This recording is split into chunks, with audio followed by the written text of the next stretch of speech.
good afternoon and welcome back to the Isle of Faces. This is the Iron Throne Part 2, a minicast where myself and Lady Buckley take a further look at the Season 8 finale and Season 8 in general. Saying hello from a nearly stormy England. The clouds are gathering, it's very, very humid, very, very hot. Looks like it's going to be a storm any minute, but we won't complain. I like storms and I like the heat. So, good job England. I've already told you a lie because I said the word minicast, and wouldn't you know it, you lucky so-and-sos get a super fantabulous bumper episode this week of, well, it's not going to be a minicast, let me tell you that, because we're going to be looking at not just our 5 minor characters that we've been looking at through the season, we're going to throw some extras in there who we haven't had time to talk about, your Davos, your Brienne, etc.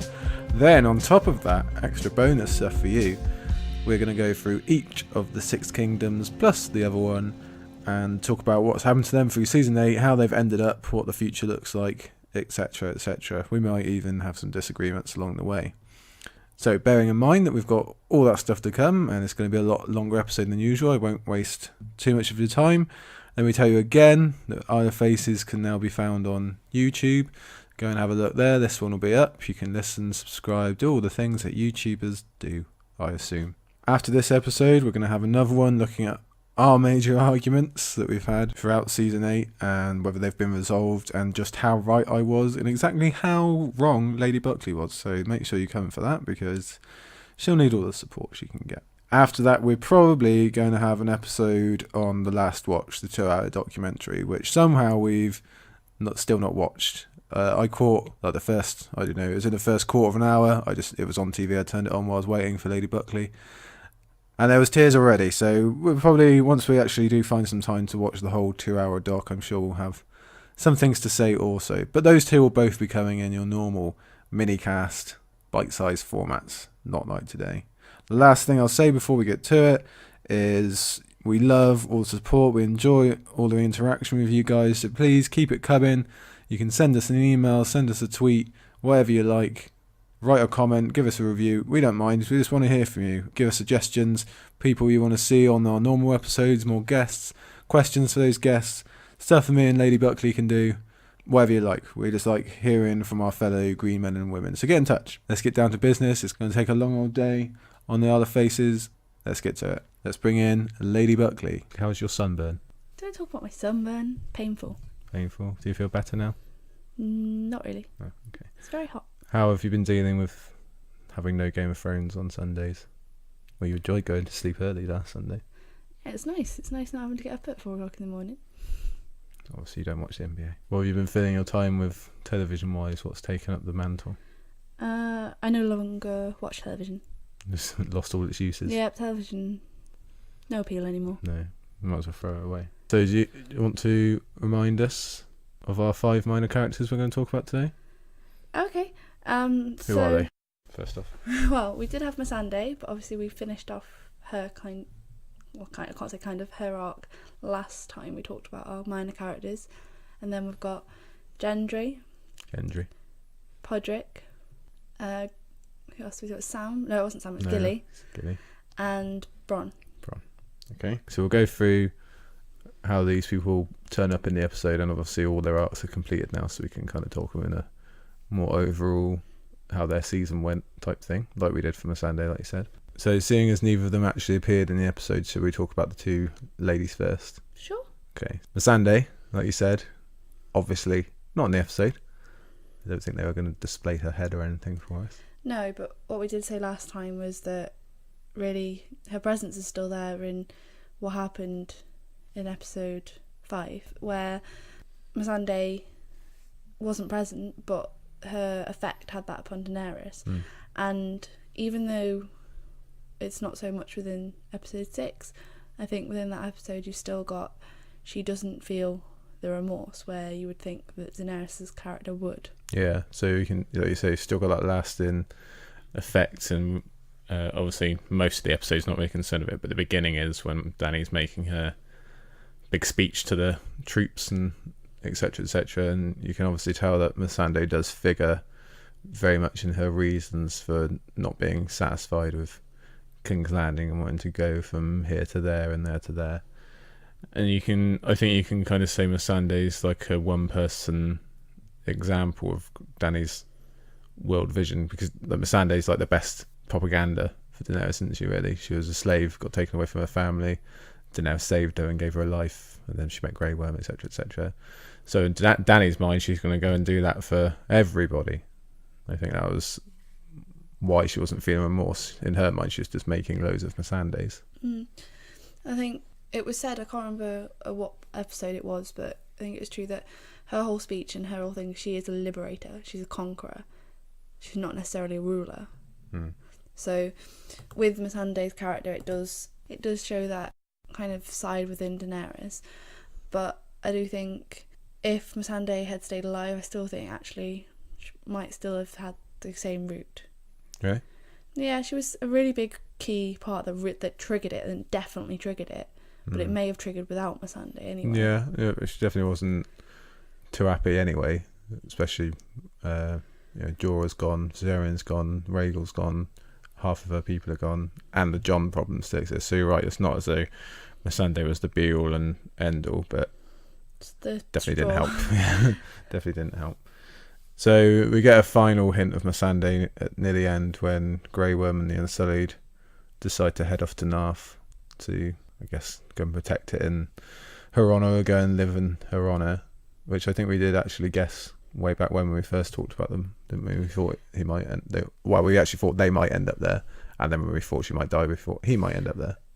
Yeah, I think we never expected both of them to end up together. We expected at least one of them to die. That's when we first started talking about these characters. We said at least one would die, and that we said that it was probably going to be Missandei, and it was going to be Grey Worm that, when he's fulfilled all of Daenerys' missions for her, then sails away, because that's what he's been talking about. But he would stay true to Daenerys first, and he was true to Daenerys. The only thing that I questioned within that was, what he was vying for justice for Daenerys before he left. Like, what justice did he see? Well, in his mind, they've kind of tricked him, haven't they, and said, like, well, Jon will be in exile and basically in prison for the rest of his life. But there's not really, like, by the way, he loves being up there, and he's not really in prison. He loves being up there. It's like, if he tries to go south, it's ruled by his sister. Like, there isn't really a Night's Watch anymore. No, I think it was just it's not really a win for it. That's what Tyrion was saying, wasn't it? No one's particularly happy, so we must have done the right thing. I think it's nice though with Jon that he got to go up and be, as I know he loved Daenerys or whatever, but his true love was Ygritte. Yeah, maybe. Well, it's true though. I think it was just being free, wasn't it? Yeah, but I think regardless of if she'd stayed alive, he wouldn't have left Ygritte for Daenerys. But we discussed Jon last time. Keep it to Grey Worm and Missandei. Well, let's move on then. Okay, so the other girl that didn't get an appearance was Gilly. She didn't get to show up. We only saw Sam twice. So in theory, Gilly ends living with Sam in King's Landing, and I'm not really too sure how well that would sit with her, because she's come from like living in Craster's little hut, and she was pretty amazed just seeing Castle Black and Winterfell. So King's Landing really would be kind of overload for her. It must be pretty overwhelming. I don't really think it would be though, because obviously we talked about in the past about her kind of strong demeanour from having to deal with so many different things with the White Walkers, with Craster. I think when she went down to see Sam's family, she will have seen, like, obviously it's not King's Landing, but she will have seen that kind of more of the opulence that his family would live in, and like obviously where she'd be with him now in King's Landing. I know a lot of King's Landing isn't, but she would have that opulence within it. And I think she had already started to raise herself above being a wildling. She'd already, you can see at the end, she was very much what you'd say like a Stark woman in terms of wearing the furs. She's already a lot different to how she started. I suppose she did live with him in Old Town, so it's not like the first city she's seen. But like you say, it's different from living in like the little house in Old Town, because in theory she's going to be living in the Red Keep with the lords and ladies. Yeah, but with that as well, she's had this opportunity now to just explore, because it was clear that she wanted to see more. Like with Tormund and other wildlings, they just want to be in their north. They don't want to adventure, but she clearly wanted to learn. She was asking lots of questions. She used to ask Sam lots of things. She was trying to learn to read. She was reading books. She wanted to learn, and I think this is an opportunity for her to do that. Yeah, maybe. Yeah. The other question I have is obviously in that small council scene, Sam's either the Grand Maester or is at least the Maester. So really, he shouldn't have wife and children. So I wonder if they're like not, they're supposed to be kept secret or something, or if Bran's just giving him a pass because Bran's the king, he can do what he likes. It wouldn't look good to the other Maesters. I think it's more, if for him to suddenly become Grand Maester as well, I think it's more that it's a new thinking of the world. It's a new kind of outlook on everything. It's less of, oh, this family hates this family and things like that. Well, there's a lot of things that really have changed, and I think that's probably one of them. I think it's Bran's outlook is very, liberal. Yeah. That'd be one of the harder things to change, though, the thinking of those old maesters. Like you saw when they got the letters from the wall and stuff, and they're just like, no, we're going to think. And especially the idea that Sam's not actually even a maester. He ran away, and he stole a bunch of books as well. And then he gets made Grand Maester. Probably wouldn't sit very well with all the old boys back at the Citadel. Yeah, but they're not going to do much about it, are they? No, they're very much to the life of we keep ourselves separate for that reason.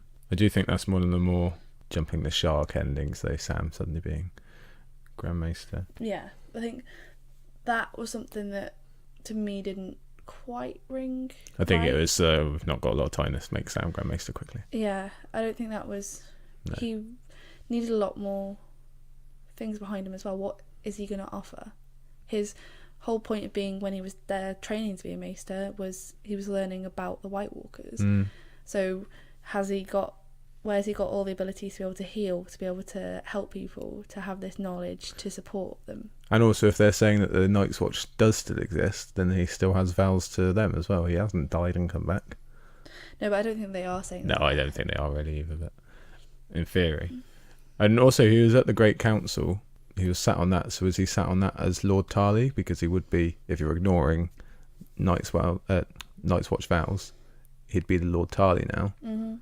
But he can't be Lord Tarly and the Grand Maester. So I wonder if he's given that up now, which we'll come back to later when we talk about the Reach. Yeah, but I still think that it's going back to the whole Bran is a lot more, is changing it. Yeah. It's not this fixed mindset, because you're going off what was happening throughout the books, but obviously this is a changed world. Yeah, it's just how much you want to put into how much you can change in, it's been a couple of weeks. There's millennia old customs and stuff that you can't just break in a weekend. But anyway, Gilly then. So happy that Gilly's just ended up in the Red Keep and is probably in a position of good fortune. Got 2 kids. Yeah, I think she's had a lot to go through. It's really good from where she started. But yeah, can't get much lower than Craster's Keep. I think, but I mean more about where she started in the having to fight to survive, having to fight to keep her son alive, and to have to put up with a lot of things. I think she's done really well. I think it is good that she's done that. Mm-hmm. Do you think they had a baby girl or baby boy? Guesses? No idea. Guess. Oh, in my head she's still pregnant. The world of Game of Thrones has stopped at that point. Everyone's just standing still somewhere. No. Okay, I say girl, and I say they named her Pip. If it's a boy, name it Pip. That's not bad. Or Ed. Ed if it's a boy, and Pip if it's a girl. Yeah, it could do. I don't know if Pip would be happy about that. But. All right, let's move on to Gendry then.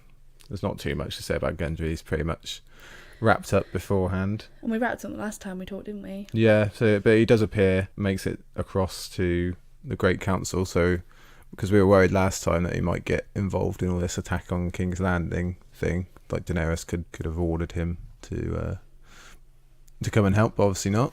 Yeah, I don't think he would have been involved with it in the same way that Davos and Jon stopped, as obviously where he was brought up, and he would have had the same feelings that Davos would have done. Yeah, he might have stopped, but in theory she could have made him come and be involved because he's derived all his power from her. Yeah, but at the same time, having gone down there, he's not all of a sudden mustered this army.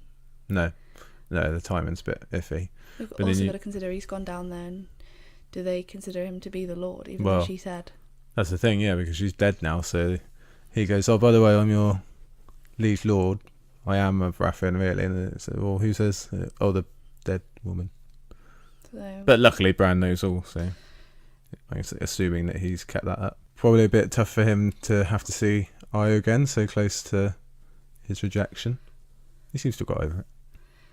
Yeah, like I said at the time, it was more kind of euphoria. He had a few drinks. It was his moment, and I think it wasn't the true heartbreaking rejection that it could have been if it was a lot more well thought out. It was more of a silly mistake. It would have been nice if she said yes, but I suppose he must have spent years thinking she was dead as well. So. Yeah, he's not been pining over since they met. It was not that case. It was more this is the end of the world. She could have taken him on the boat at the end. He could have done the rowing. No, but he's Lord. He's good at rowing. Rowed for how many seasons? I still think it's a shame that he didn't take Davos down to be his right hand man. Yeah, but Davos has done better for himself being on that council. Well, we'll talk about Davos later, but it's still. Bring you up and tell me I can't talk about him. It would have been nice. You did call him being made Lord of Storm's End. Did you also say he'd be named King? I can't remember. No, I said there was a possibility that when they were having the whole... This was right at the beginning of the season. Yeah, right before, yeah. And they're talking about Jon and Daenerys. You could throw in his name and have him be someone that, oh, we've got to kill him off because he's a threat type thing. But obviously that didn't happen. But I did think that he would be, because what is going on down there? Yes, the void basin. Yeah, didn't exist for 5 years. But it's quite interesting in that the whole start of it with Robert's Rebellion was almost, and you had the kind of Targaryens versus the Baratheons, and there's Lannisters in there, and actually those three families are decimated. Yeah, well, almost all of them are, really, if you think. Yeah, there's Jon left and Gendry. Well, yeah, and he doesn't even count, really. The Starks have actually come out quite well of it because there's 3 of them left. You think Tyrion's the last Lannister. There's no Tyrells. Apparently there's no Martells. Gendry's the last Baratheon. Robin Arryn is the last one.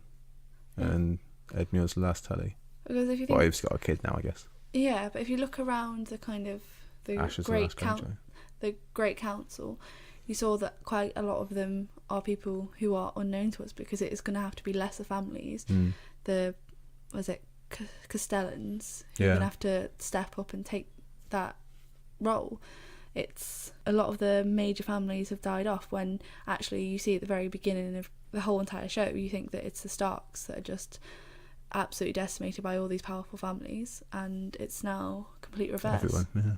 So what do we think? Gendry, overall, right from the beginning, he's come from Smith's assistant to Lord of Storm's End and the Stormlands. Oh, he's done better than Gilly. Pretty big arc. Turnaround. Yeah, Smith's assistant is put in danger the same way that Gilly was, and he took a path to running away the same way she did, and having people pursue him. He had a lot of different things, and then obviously when he thought he was safe and thought he was able to fight for what he believed in, he still had to run away from being burnt alive and row for so many seasons. He loves that rowing. And then you think he goes back to King's Landing, thinks he starts making a life again, and then he has to go up above the wall and fight with them, and then runs for his life instead of rowing for his life. So athletic. Just needs to learn to swim. What's his grade? What grade you giving Gendry? I love Gendry. Gendry. I love him. What's the grade done? What's the letter? A. Not A+? Bit harsh. He's always an A. Right. Let's move on then to someone we do have stuff to talk about. Sir Podrick. How happy you are.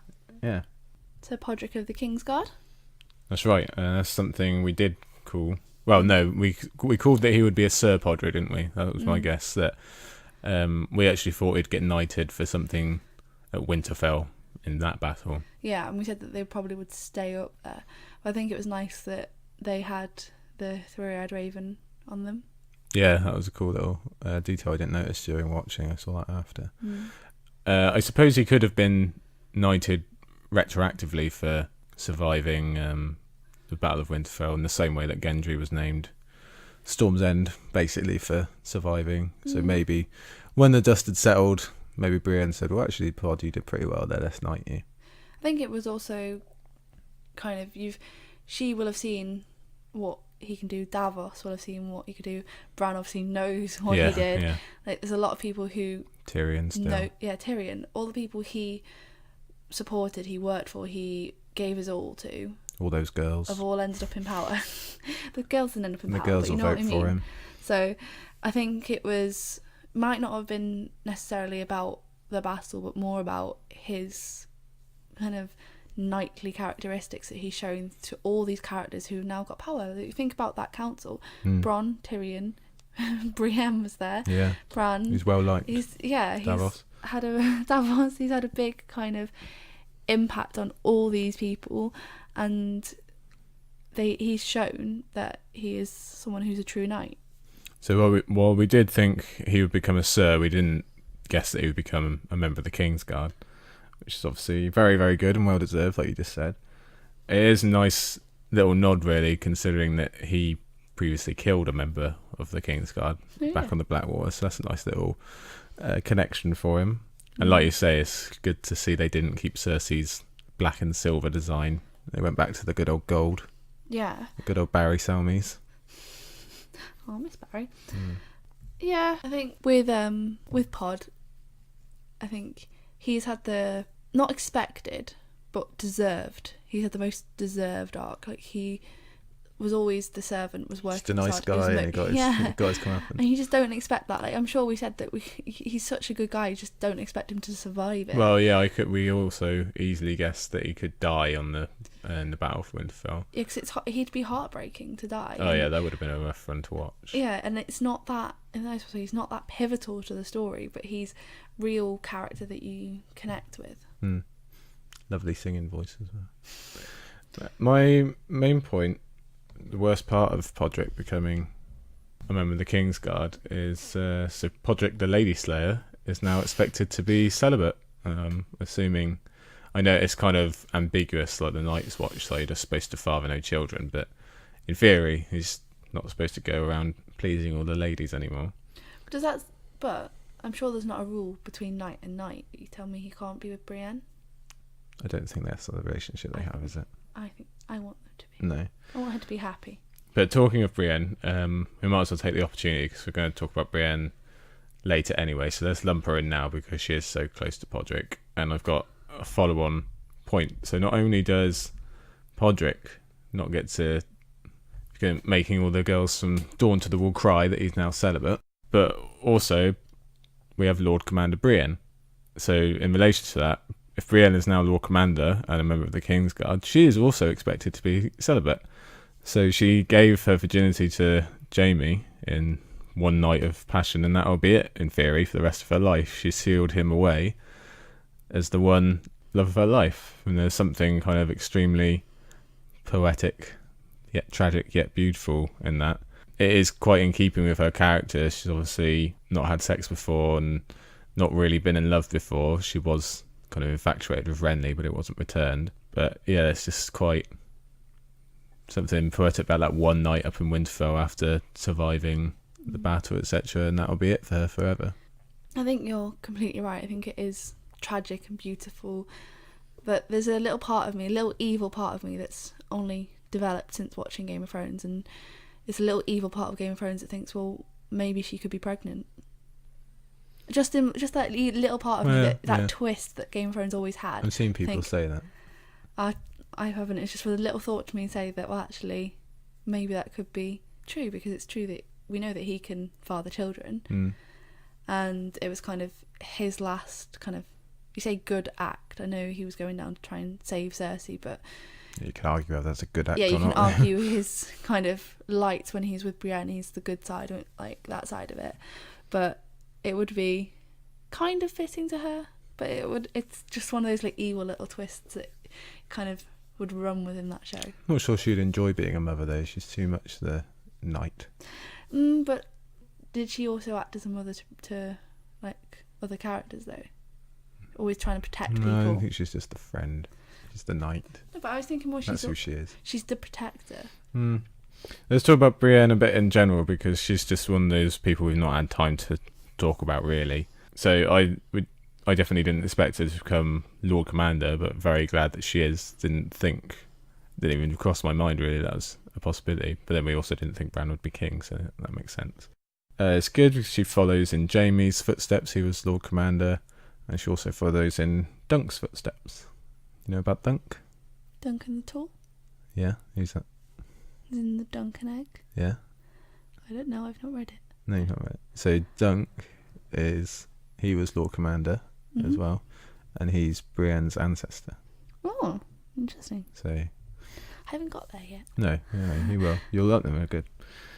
But it is sad to see her leave Sansa, because technically she could have been the Queen's Guard to Sansa. Sansa's a queen now, and especially you would think Brienne might prefer that, because King's Landing can't hold many happy memories for her. She was there when Jaime and Cersei were together. I'm pretty sure, if memory serves, Jaime and Cersei actually had sex on that table in the Kingsguard tower that Brienne was writing on. So she not think she's just wandering around and going, oh, I bet they did it there. I bet they did it there. No, I don't think that at all. And I think the reason she's probably in King's Landing is, I think, Sansa's probably sent her there to protect Bran. Could be.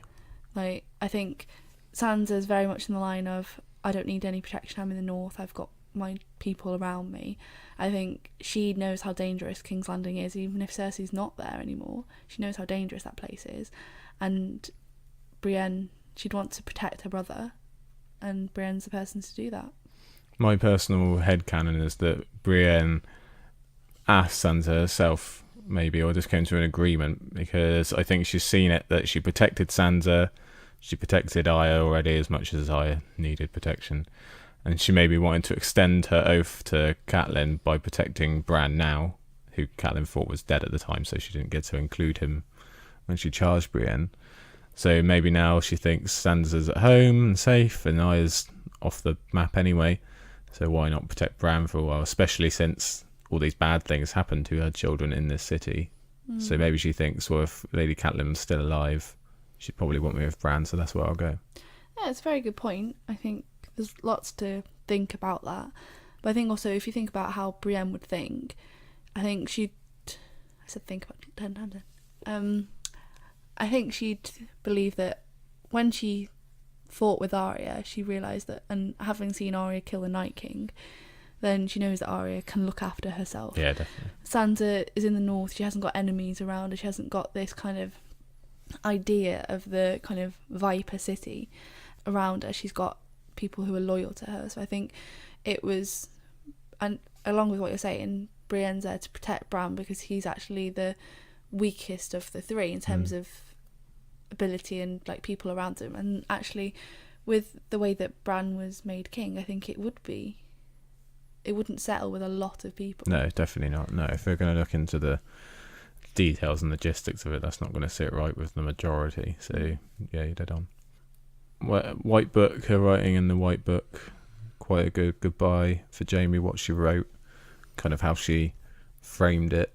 I like to think that's how she's framing it for not only future generations but also herself, to see it in that despite Jaime saying he's a bad man and all this, when he goes down, she wants to remember him as just going to do a final duty type thing. And I think that's kind of her way, and it's kind of a way for us to see her literally closing the book on him. Yeah, say goodbye. And that's her goodbye to him, and then she still can stay with her duty and look after her Podrick.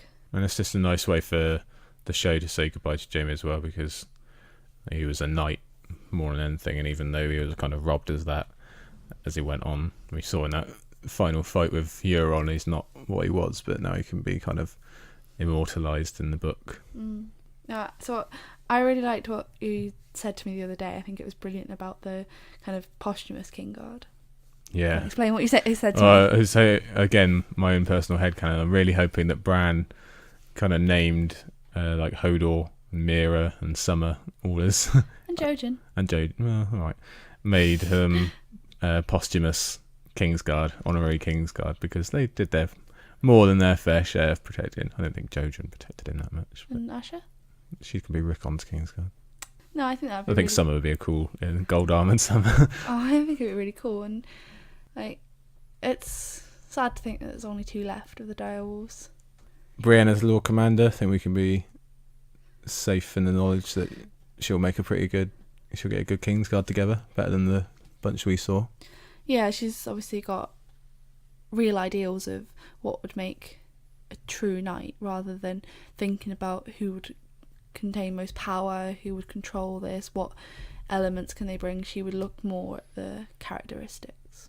So we want to talk now about her not chasing Jaime down to King's Landing after he said goodbye and his final words, or should we save that for our arguments episode? Save that for arguments. Speaking of arguments then, we'll move on to the last of our minor characters. So Bronn of the Blackwater. So a lot to unravel here. We won't get into all the arguments, etc. I'll save that for the other episode. Because I was right. Safe to say this is also speaking of some maybe unrealistic endings. I don't understand how he got to where he was, but... No. Well, Tyrion's obviously paid his debt. He did say that he would... Well, he said he'd give him Highgarden and didn't say he'd put him on the small council, but that's apparently a thing also. So, yeah, like I said, we'll go into this further, but I assume you were under the impression that Bronn and Tyrion are still friends, and Bronn still genuinely cares about Tyrion. That's why he's on his small council. Response. You said we weren't going to talk about the argument, but very quickly tell us. No, what I meant was that... Backtracking already. No, I'm not backtracking, because I'm right and you're just winding me up. That's all you're doing. With Bronn was that he wouldn't actually go through with it. Yes, he would use it as leverage, which he did use it for leverage, which is what I said.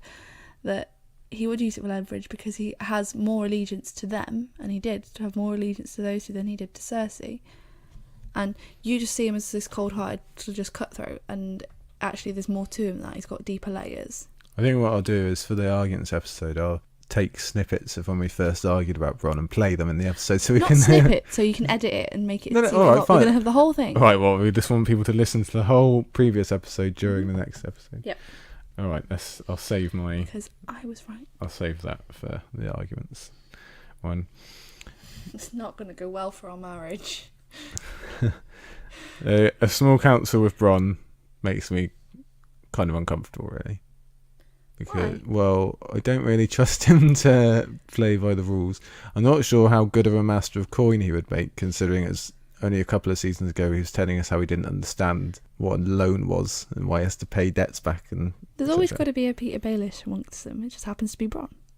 Yeah, but Peter Baelish at least understood economics and the but ideas of money.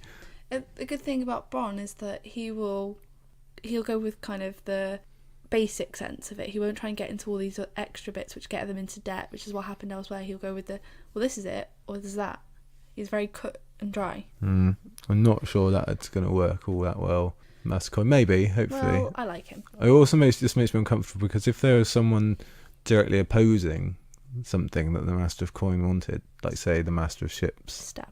Yeah, then it would get stabby again, wouldn't it? Because that's Bronn's answer. I like Bronn. I like Bronn. He's a great character, and he's done really well for himself. He has great social mobility, same as Davos, same as Gendry, like we said. They are, even though they're not lords, Tyrion and Cersei, they are players of the game, and they've done the best out of most people, really, in terms of advancement.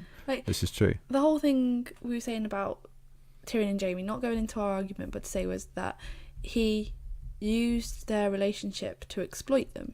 That's the whole point. And that has been his character, and that is quite a lot of people's characters. He used what he needed to survive, to go up the ladder. Yeah, it's true. And he does have a way of, because he's so pragmatic and down to earth type thing, so maybe he can use that to his advantage. It's just how much we want to believe. Again, it's the same thing. We'll talk about this when we come to talk about the Reach in a minute, of how many lords would accept Bronn suddenly appearing on the small council, because it does look like, considering Tyrion's already not particularly well liked and Bran's just this kid that no one's ever heard of who was supposed to be dead, it does look like they've just got all their best friends on the small council, doesn't it? True, but I think it was probably a toss-up for Tyrion between... Well, I don't think he would have given him Highgarden. He would have maybe given him Castle Rock. Does he give him his heritage, his family home, or does he put him on the council? But I think he is Lord of Highgarden as well. I thought that might have been because he wasn't on the Great Council, whereas Sam was. So I thought Sam... Yeah, but Tyrion was in prison then, so he wouldn't have been... I'm pretty sure in the small council scene, he says Lord Bronn of Highgarden. Oh no, you're right. They did. You're right. Okay, but I think. Well, then who's Lord of? We'll come back. We'll go into that later. He can be both. It's not like Grand Maester. They can be both. We can give Castle Rock to Davos then. He likes rocks. Because remember, Mace Tyrell was also Master of Coin for a bit. He's still Lord of Highgarden. I know. I was saying that we should give who they're giving Castle Rock to. Well, so yeah, give it to Davos. He likes rocks. Yeah, it does. That just gathering of friends actually kind of goes across against some of the lessons that Jon had to learn, that Maester Aemon taught him about having to kill the boy. And we don't see it as much in the show, but in the books, Jon has to send away his friends because he knows he has to rule now, so he can't have friends around him.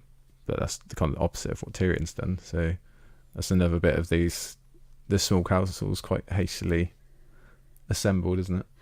Yeah, but I think it's for us as fans really more than anything. It was just not enough time, is there? Bronn's a great character. Yeah. There's nothing whether you think he's a cutthroat or not, and he's just a cutthroat.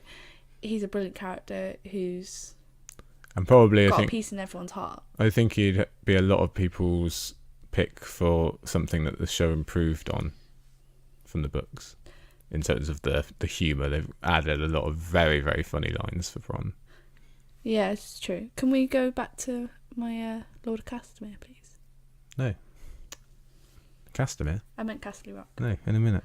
I want to talk about Davos. Yeah, we're talking about Davos now. He's the... Because I said before Davos should be the Lord of Castle Rock. Save that for the Westerlands bit. We'll come back to places in a minute. Now's people. So last person we're going to talk about is Davos, because he, like Brienne, we just haven't found the time to really talk about him and what's happened to him in season 8, have we? Okay. So he was probably my personal pre-season pick for definitely dead, because he's... It was him or Jorah, really, wasn't it? Well, yeah, but Jorah more because of plot, like you knew. Yeah. And he's old and he fights. But I think because they're both kind of advisor roles and they're both been strong characters for a long time, that to me they couldn't kill off both of them. It would be either Jorah or Davos as that kind of semi-main character being gone. Well, my pick was more like a meta view of it being like, well, who does everyone love the most? And there's no one who dislikes Davos, so what would be a really devastating death? Davos. Yeah. So I was definitely... And we're still not really sure how he survived the Battle of Winterfell or King's Landing, really, but at least he was next to Jon in King's Landing. I know, I liked at the Battle of Winterfell that you don't actually see him fight. No, he's just watches Arya and then he appears at the end. So, whoa. So in theory, he was on those walls the whole time, and don't really know how he got away with that. But we're glad he did. He might have just been sat eating mutton. Maybe. I do think Davos was a rather large casualty of having to get so much done in the 6 episodes. He wasn't given as much of a spotlight as he should. He didn't really get to talk half as much as he normally does. A bit about Melisandre and a bit after, but yeah, especially as we went on through the season. I think his character was more the person that gave Jon someone to talk to during the turmoil and someone to look at and have those... It was more looking at. He didn't really talk to him, No, did he? I know, but it's that moments, isn't it? Who's he going to look at if he's on his own? No, Davos wouldn't ever identify with those things about kind of what's happening. Well, that's the thing. I think Davos, of all people, really would kick up a fuss about what Daenerys was doing during the bells. And you're right, you can see the horror on his face still and everything, but I think even before, or the night before, I think if we had more episodes, you would get a scene of Davos really giving it to Jon about not doing this and the children being burnt alive. When you think about his main character link is Shireen, he was burnt alive, and how much of a big thing that was for him, how much he risked to save Gendry. If he didn't stay silent with Stannis, he's not going to stay silent with Jon. So I do think that they've missed a trick. We didn't get as much Davos as we deserved. Yeah, but like you said, it's timing. It's not what the character did. It's just you don't see it because of the timing of only having 6 episodes. Yeah, I know. It's a shame because we love Davos. I would like to see that. Yeah, but I think we disagree slightly about his ending, because I think it was a brilliant ending. Him being master of ships, which obviously he has more of a kind of affinity for, as it were. I think that was a really fitting ending for him. I think you think slightly different. I think it's a good spot for him to end up. He gets to play with his boats, and he is back home. Obviously, he's going to be dealing with the Red Keep more than Fleabottom, but he can help Fleabottom and the people that he's come from and all those orphans, and especially since probably, the amount of rebuilding and stuff they're going to need, I'm sure he'll be a kind of a figurehead for that. But I also would have quite liked for him to go off and live with Gendry. I would have been alright if he stayed north. I would have been quite happy if he'd just gone to a lonely rock and been a fisherman. Off on his little boat. Or I would have been quite happy if he'd gone back to his wife, who we'd never seen again. I don't know if he mentions her in the show, but I'm pretty sure he does right at the beginning.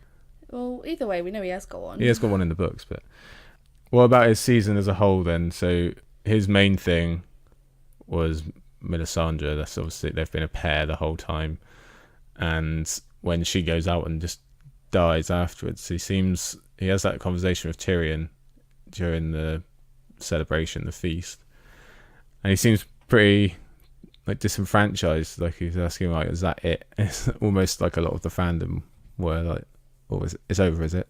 And now what? And he made some good points about R'hllor just disappearing. Like obviously he did have power because Mel did her fire tricks and stuff, and Davos is obviously being closely connected to R'hllor, the Red God, through all of this. And it makes that the connection between fire and ice. Everyone always assumed it would be Targaryen, but is it not that it's R'hllor and that's the fire side of it? And the whole point. Well, Targaryen was there as well. Yeah, I know, but my point is that he's the fire god. It was all about fire, and he leaves the world when the ice does, when the Night King did. Possibly. Yeah, I suppose maybe if you take one, you take the other. Yeah, so that's a good point. Like what everyone was talking about with fire and ice, obviously they say it with like Targaryen and Stark and talking about the Night King and stuff, but actually it could just be that power of R'hllor to fight against that.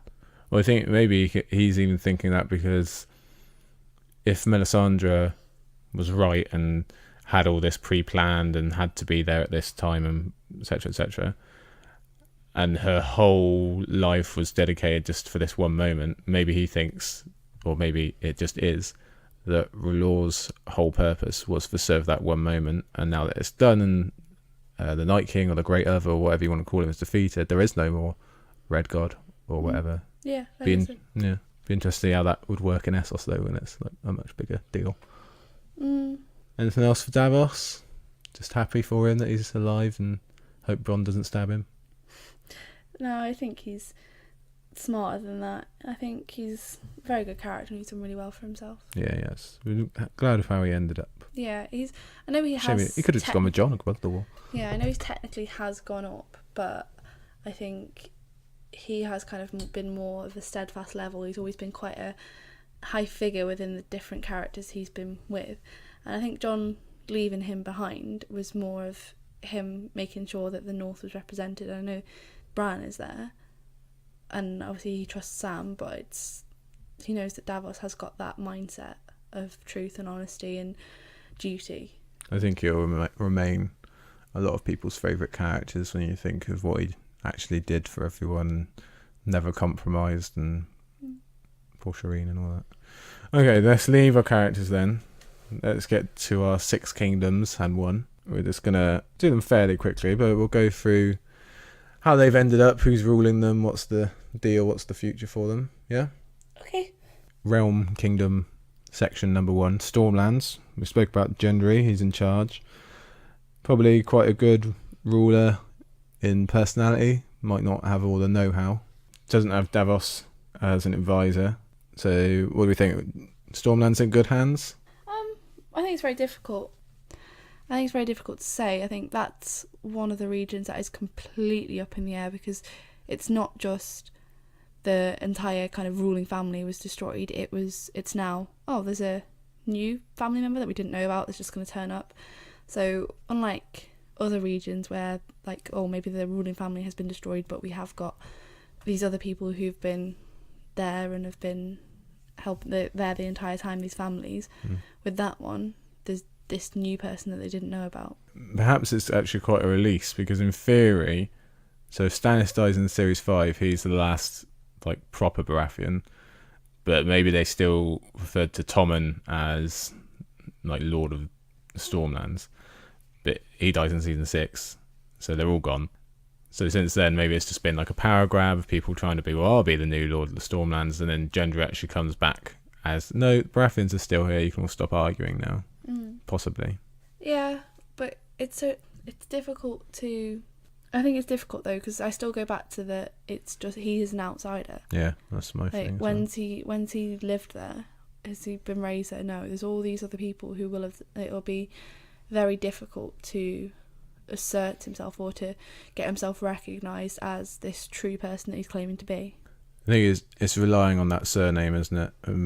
We'll probably see this through a number of the regions, that maybe in this age of chaos and this upheaval, just be glad to go back to the status quo and be like, oh, look, a Baratheon. We know the Baratheons. Let's just obey him. Yeah, like I said, it's still difficult, though, to imagine it'll go smoothly. Yeah, definitely. Last note on the Stormlands. I wonder if Brienne was on the Great Council as Sansa's sworn sword / bodyguard, or is she there as the Lady of Tarth?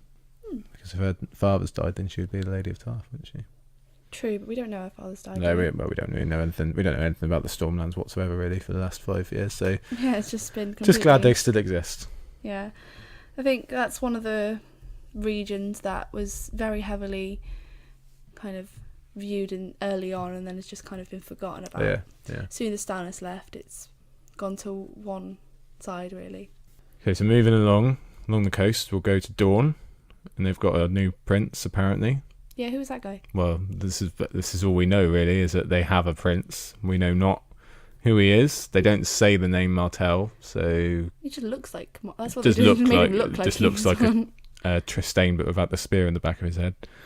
So could be another family, could be another kind of branch of Martell's, a cousin and whatnot. But all we know is he wears the same yellow cloak thing.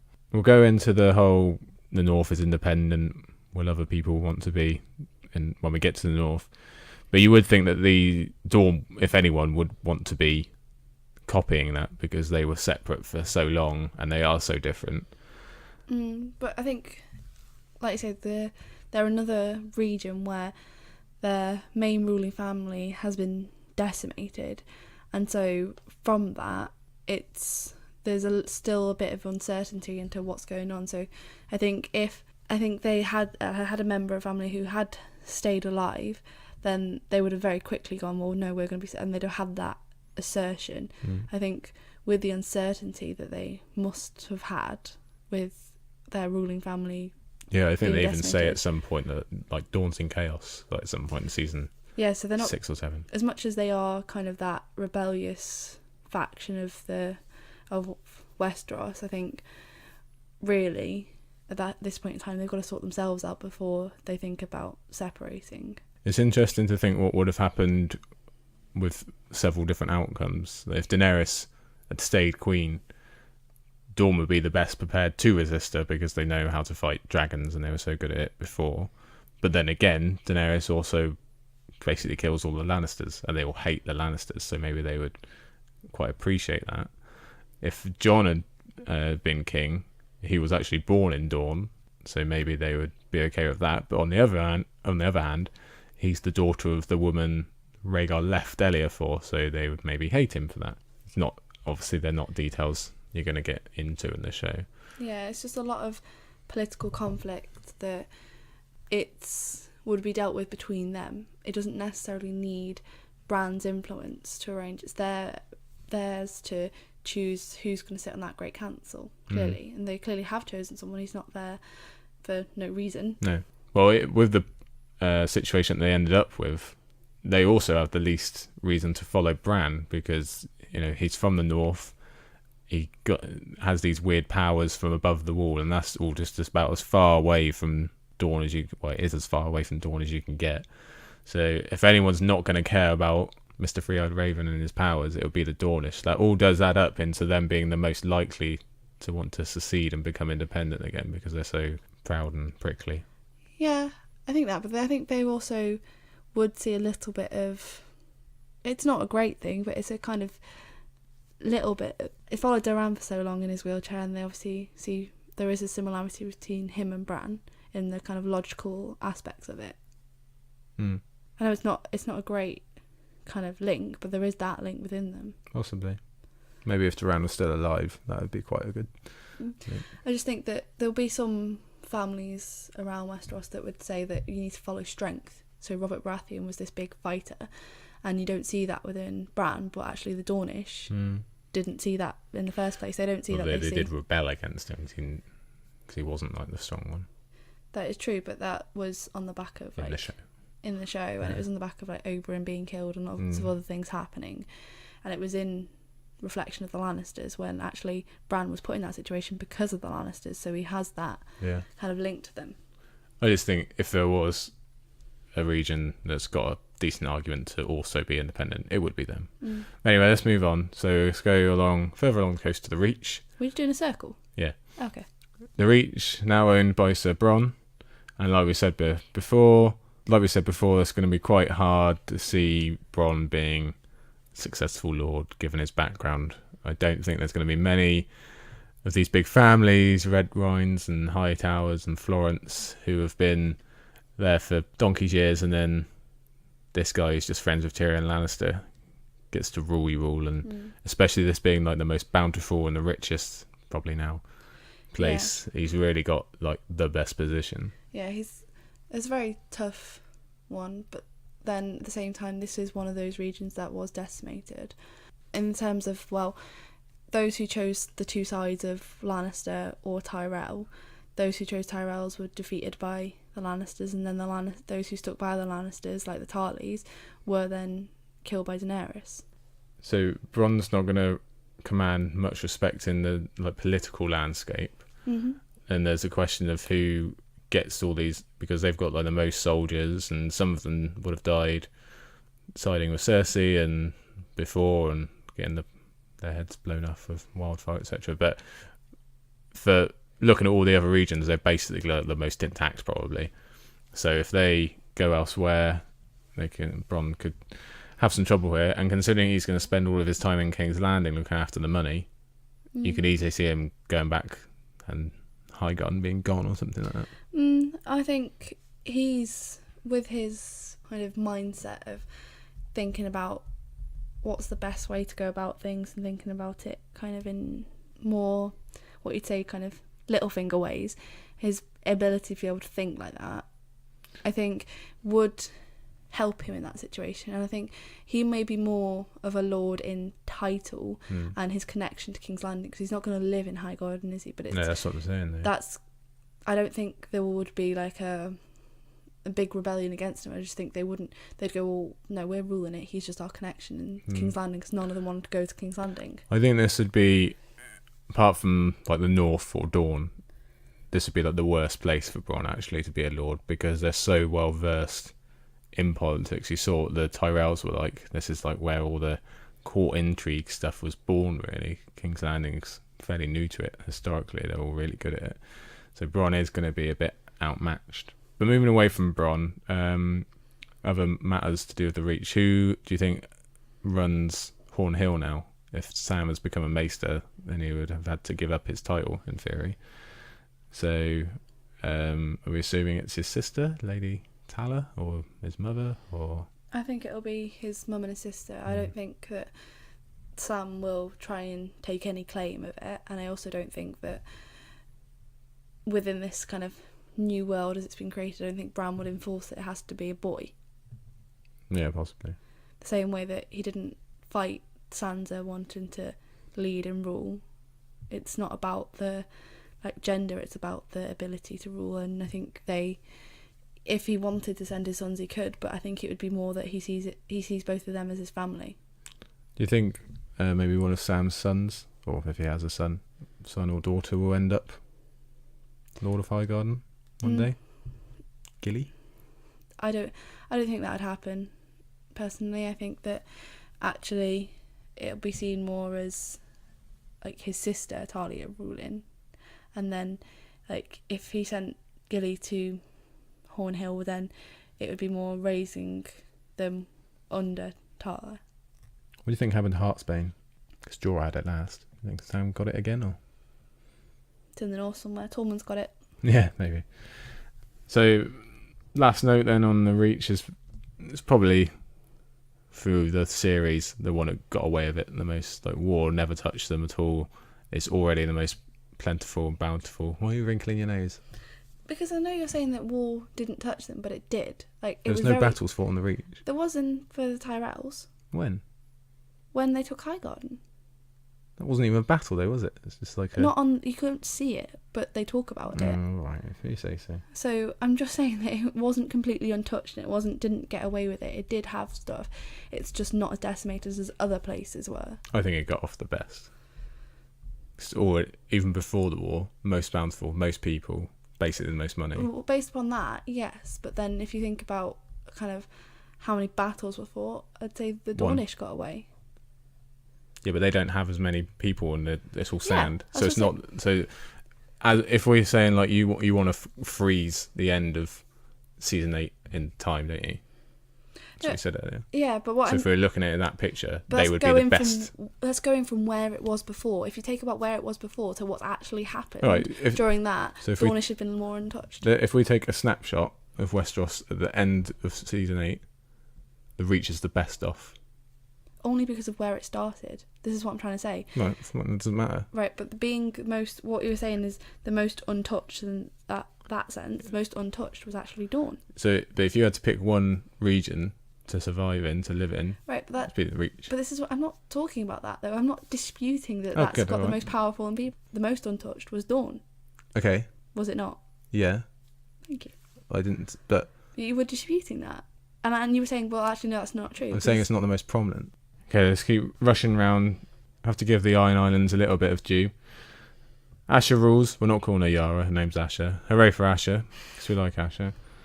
It is a shame we never got to see her reaction about Theon and his ending, or also about Euron dying, because that would have been interesting. I think with Theon, I think she said goodbye to him when she sent him away. Her last bit before the Great Council, she'd already said goodbye to him, and she recognised that yes, he was her brother, but ultimately he was a Stark. Yeah, maybe, hopefully. I think she recognised that though, because if you think that he refused to leave Bran's side when the Night King comes, but when Euron came, he jumped overboard. Well, I think we spoke about that at the time, didn't we? That was Theon making up for that, in that, you know, he was scared of Euron and froze, but when it came down to it, he didn't freeze against the Night King. Yeah, well, I think that's also because he was raised and he was brought up with Bran. He was there as a protector for him as his older brother. It's a little bit different from who you're brought up with to who you're told is your sister and brother. So if we think about the region, and if we're saying the Reach is pretty prominent, the Islands are probably one of the worst off, because they weren't brilliant before. They didn't have that many high numbers, and if we think they had all those years occupying the north, getting kind of picked off one by Boltons and Starks and whoever else, and then Euron took out Asha's fleet, and then Daenerys took out Euron's fleet, so they got no boats left either. It's not looking good for them, is it? No, but I think that's kind of the best situation Asha could have had. Maybe. But as the resistance of being a woman trying to take over in the Iron Islands, I think that's the best opportunity she had. She did have, not fleet, but she did have some ships left to go back, and she did still have men to fight for her, and she still has the Greyjoy name, and she has the strength of them all having known her. I think that's the best situation she could have had, because she can rebuild it. And she has just general respect anyway, because of who she is. They all loved her, didn't they? Do we think she will follow through with trying to kind of change their ways and outlaw reaving, because she's not really going to be held to that, because that was agreed with Daenerys? So do you think she'll still... Surely it would be better under her than it would have been under Euron or whoever, wouldn't it? Yeah, I don't know whether she'll completely outlaw it, but I think she will not, it won't be as prominent. And I think with her, I think she is someone who would say that, she would want the Iron Islands to have autonomy over themselves, but the way that it's ended with Bran as king, I don't think that a lot of places would feel that. No, you'd think that she would have been another candidate for asking for independence, since she had actually kind of agreed that with Daenerys, but like you say, it was knocked on the head, didn't it? It's just a no-no.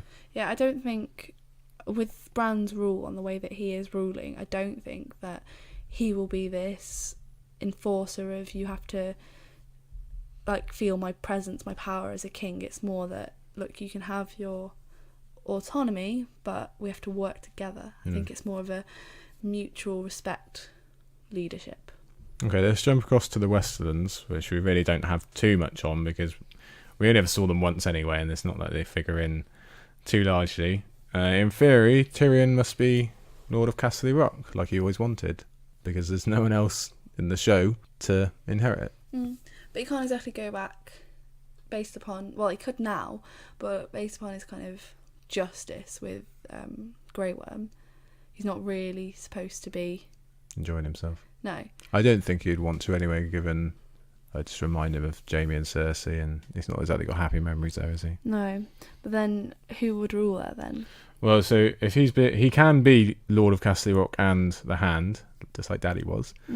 But like you say, he's probably not going to want to. So in theory, especially as Castle Rock was sacked, so it is. Oh yeah, that's true. It's got troubles. Very much depleted. Like, who is there physically? Like, he may be in King's Landing serving his hand and be the Lord, but who is physically there? Well, I'm guessing that the actual ruling of it has just been given over to some Lannister cousin, because they do say there are like bunches of them, even if they don't show up. But you're right, there is no one there. They're probably the worst for fighting men, because they've been through all these wars, and then the majority are probably in King's Landing with Cersei, and they've got burnt to a crisp. So they're in a bad situation. I would say there's one more family that's worse off. What's that? In my head. The Freys. Yeah, but they're in the Riverlands. I know, but what I mean... Well, they're not there, aren't they? It's dead. That's what I mean. They're all dead, but their connections were only with the Lannisters. No, but I also just got meant, in decimated. terms of fighting men, their army's just gone. And also, if this is a show-only thing, but like all the way back in season 4, Tywin said like they've had no gold for like 3 years. So if they're no men, no gold or anything, you could even make the claim that the Lannisters, that the Western Lords will just take the opportunity and take Castle Rock, and maybe Tyrion won't even put that big of a fight. I don't think he would. I think you could look around that Great Council and there probably is a different lord. Do you want to talk about Davos having Castle Rock? Yeah, I want him to have Castle Rock. Or Bronn? So yeah, it would have actually made more sense sense for Bronn to get Castle Rock, yeah. He'd do better there. Yeah, probably. And like it's a direct link with Tyrion rather than Tyrion just willy-nilly just chucking hands him in High somewhere. Garden. Yeah, that makes sense. And it's so kind of broken apart that it makes more sense that someone would... Maybe he just couldn't do it to the memory of Jaime and Cersei, but I wouldn't have been... If they had said, like, no, he just wants to completely forget that he was part of that family, give it to Bronn, I would have accepted that as a storyline. Move across to the Riverlands. Again, not much to say. Good old Edmure. Poor old Edmure getting chewed out by Sansa. He's there, so they're probably one of the more stable ones. At least they're not getting a new ruler. He's been there the longest now out of these regions, and seems to be okay, considering the brutality the Riverlands suffered and being burned and all their people being killed in the early seasons. They probably quite like Edmure now. Probably quite a peaceful time. Yeah, well, as is obvious from several scenes with Edmure and obviously his last scene, he's quite a bit of a softer leader as well, so with that they would have a lot more of a softer, peaceful life. I guess it's worth thinking, even though we don't know, this is Westeros still, so there will still be like all these atrocities that always go on anyway in places like the Riverlands. It is still a war-torn country, and the winter still was coming, so they wouldn't have been having a great time. Yeah, but when you think about the Riverlands, like they always had that kind of underlying element of the phrase not adhering to the Riverlands as and the Tullys as their leader.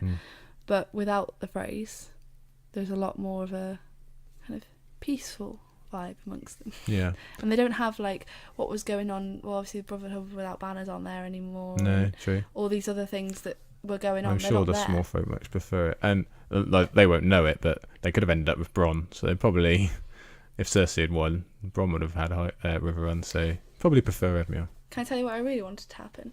If you like. I really wanted to end to just have the Hound just sat in the twins, because he doesn't care about the Red Wedding and everything else. He just will have his own little castle. Okay, weird. I know, it's just, right. I was just thinking, like, there's so many like people you could go, oh, well, who's going to take over the twins? And it's like, well, most people won't want it based upon like what's gone on there, all these atrocities, the Red Wedding, the murder of the Freys in the moment Arya just killed them all.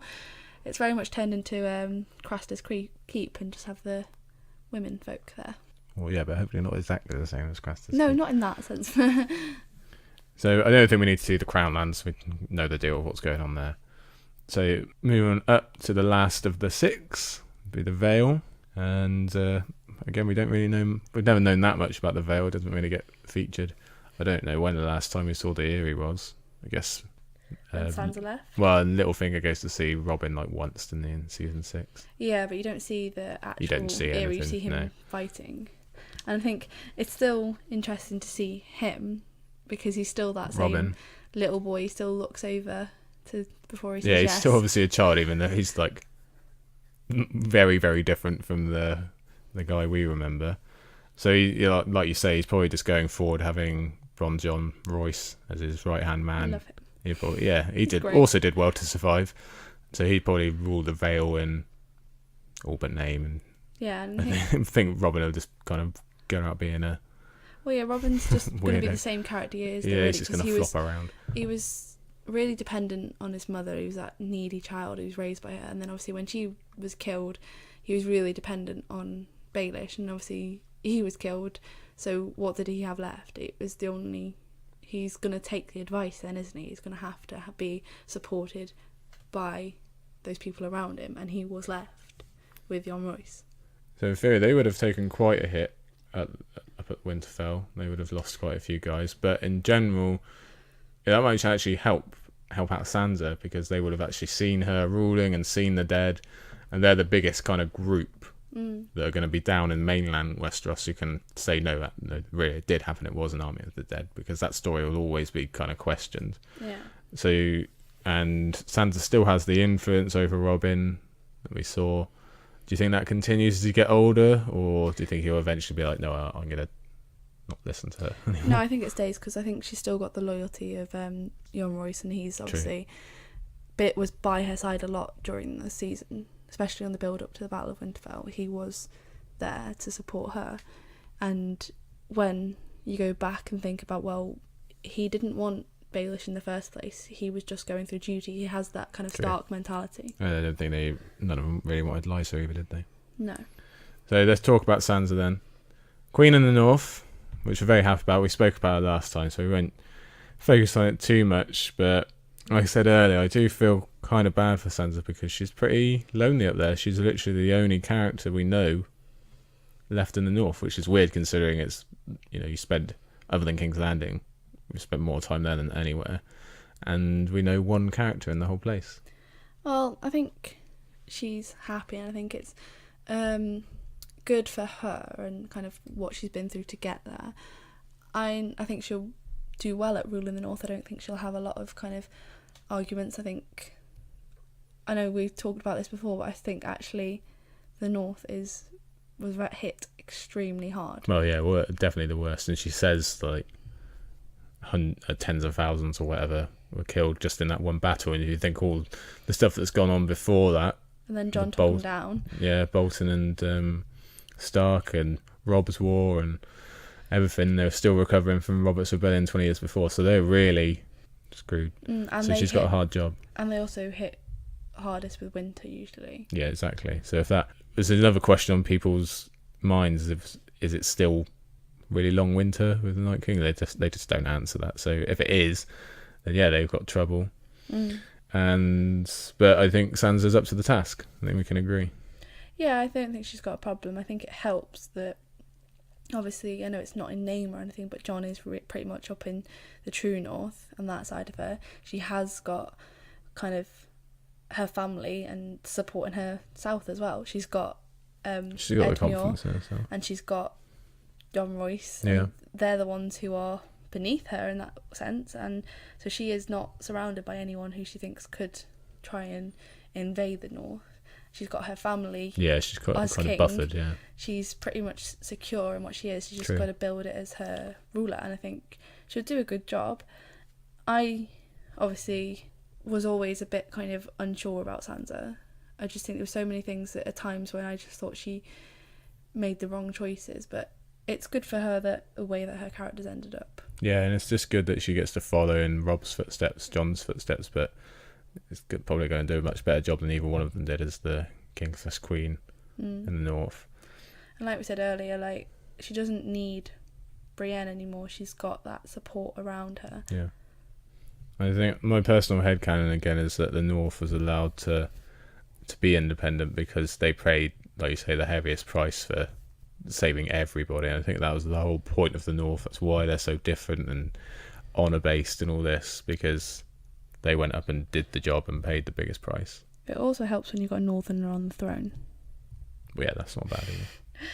Does kind of help a little bit. Maybe. Anything else to say about the North, or should we let you go? I'm going to go see my puppy. Oh, you go and see the puppy and I'll wrap things up. But is it not interesting that there aren't any direwolves in the north? Well, they're all supposed to live above the wall, aren't they? There's Yeah. just one left running around the Riverlands. Maybe Nymeria crosses the neck and comes north. Maybe, but it's just interesting that there isn't actually one there. Yeah, And now John's taking Ghosty with his one ear. ghosty. But I need to go get our Ghosty. Go on then. Bye. Bye. There you have it, everybody. That is Isle of Faces, episode 14, Iron Throne, part 2, your bumper episode, your bonus special episode of, what, an hour or more of content from myself and Lady Buckley. Really good to put out a full episode, enjoyable. Maybe we'll do some more, but we do like also the bite-sized format for you. Let us know what you think, whatever you like. Let us know what you thought of our takes on our characters and the regions and realms. Let us know if we missed anything. Tell us who your favourite minor character was, all that good stuff. We want to hear from you. Come back next week, probably early week, midweek maybe. We'll have our arguments episode, and we'll have that episode on the last watch. Keep on supporting your fandom in general. There's loads of good stuff out there. People starting to turn to the books. You might know some friends who have been waiting for the end of the series that are now reading the books for the first time. Get involved with it all. Now is the time. The fandom is not going anywhere. I'll let you go. I know you've had a long day here on the Isle. So goodbye from me, and we'll see you next week. Thanks, guys.